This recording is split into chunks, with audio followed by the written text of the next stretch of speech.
फिलिस्तीन उसी तरह अरबों का है जैसे इंग्लैंड अंग्रेजों का या फिर फ्रांस फ्रांसीसियों का। महात्मा गांधी जी ने 26 नवंबर 1938 को अपनी वीकली मैगजीन हरिजन में यह सब कहा था। हरिजन में गांधी जी द्वारा लिखे गए अपने इस आर्टिकल द जूज पर वर्षों से बहस होती आ रही है। कुछ लोग इसे गांधी जी के भोलेपन के तौर पर देखते हैं, तो कुछ लोग रिजल्ट की परवाह किए बिना गांधी जी की उनकी अहिंसा के प्रति कमिटमेंट के तौर पर देखते हैं।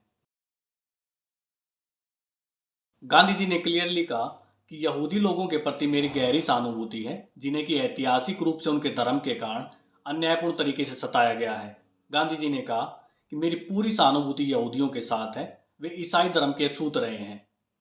ईसाइयों द्वारा उनके साथ किया गया व्यवहार और हिंदुओं द्वारा हमारे अछूतों के साथ किया गया व्यवहार लगभग एक जैसा है। दोनों ही मामलों में इस अमानवीय व्यवहार को सही ठहराने के लिए धार्मिक मंजूरी का इस्तेमाल किया गया। गांधी जी ने यह भी लिखा कि जिस प्रकार से जर्मनी द्वारा यहूदियों का उत्पीड़न किया गया है, उसका हिस्ट्री में कोई कंपैरिजन नहीं है। साथ ही ब्रिटेन द्वारा जिस प्रकार से हिटलर को अपीज किया गया और उसके प्रति तुष्टीकरण की नीति अपनाई गई, उसकी भी गांधी जी ने काफ़ी निंदा की है। गांधी जी ने कहा कि अगर मानवता के नाम पर और उसके लिए कभी भी कोई उचित युद्ध हो सकता है, तो पूरी जाति यहूदियों के अनियंत्रित उत्पीड़न को रोकने के लिए जर्मनी के खिलाफ युद्ध पूरी तरह से उचित होगा। लेकिन यहूदियों के प्रति गहरी सहानुभूति होने के बावजूद भी गांधी जी फिलिस्तीन में एक यहूदी राज्य स्थापित किए जाने के बिल्कुल विरुद्ध थे। गांधी जी का कहना था कि यहूदियों को अरबों पर थोपना गलत और अमानवीय होगा। अपने ऊपर प्राउड करने वाले अरबों के आत्मसम्मान को कम करना और उन्हें नीचा दिखाना मानवता के खिलाफ एक अपराध होगा। गांधी जी की यह थिंकिंग दो मान्यताओं पर आधारित थी। पहला तो यह कि फिलिस्तीन पहले से ही अरब फिलिस्तीनियों का घर है और ब्रिटेन द्वारा यहूदियों को फिलिस्तीन में बसाना फंडामेंटल रूप से वॉयलेंट है। गांधी जी का मानना था कि अगर यहूदी फिलिस्तीन में रहना चाहते हैं तो वो केवल अरबों की सद्भावना से ही रह सकते हैं और सबसे पहले उन्हें ब्रिटिश सहायता को छोड़ना होगा। और दूसरा, गांधी जी ने महसूस किया कि फिलिस्तीन में यहूदी राज्य स्थापित करना दुनिया में कहीं और यहूदियों के लिए अपने अधिकारों के लड़ने के विरोधाभासी होगा। यहाँ पर गांधी जी यहूदियों से पूछते हैं कि अगर फिलिस्तीन के अलावा उनके पास और कोई घर नहीं है, तो दुनिया के अन्य हिस्सों में जहां पर वो बसे हुए हैं, क्या उन जगहों को छोड़ने के लिए वो राजी होंगे? इजराइल पर गांधी जी की थिंकिंग ने भारत की विदेश नीति को प्रभावित किया।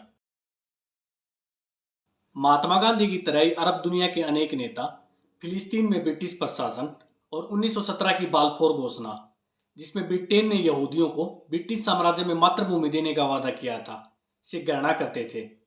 एक ब्रिटिश लेखक आर्थर कोएस्टलर, जो स्वयं एक यहूदी थे, ने बाल्फोर घोषणा के बारे में लिखा था कि एक राष्ट्र ने दूसरे राष्ट्र को तीसरे राष्ट्र का देश बनाने का गंभीरता से वादा किया। गांधी जी के इस ओपिनियन और स्वयं के साम्राज्यवाद विरोध का भारत के पहले प्रधानमंत्री जवाहरलाल नेहरू पर गहरा प्रभाव पड़ा। जवाहरलाल नेहरू आने वाले अनेक दशकों तक भारत की विदेश नीति को सेप देने के लिए रिस्पॉन्सिबल थे। जवाहरलाल नेहरू को यह दृष्टिकोण गांधी जी से विरासत में मिला। भारत ने संयुक्त राष्ट्र के प्रस्ताव 181 के खिलाफ में मतदान किया, जिसमें कि फिलिस्तीन को यहूदियों और अरबों के बीच विभाजित करने का प्लान था। संयुक्त राष्ट्र की जनरल असेंबली द्वारा नवंबर 1947 में इस प्रस्ताव को स्वीकार कर लिया गया। हालांकि 1950 में भारत ने इजराइल को मान्यता दे दी थी, लेकिन इजराइल के साथ ऑफिशियल डिप्लोमेटिक रिलेशन 1992 में प्रधानमंत्री पीवी नरसिम्हा राव के समय स्थापित किए गए।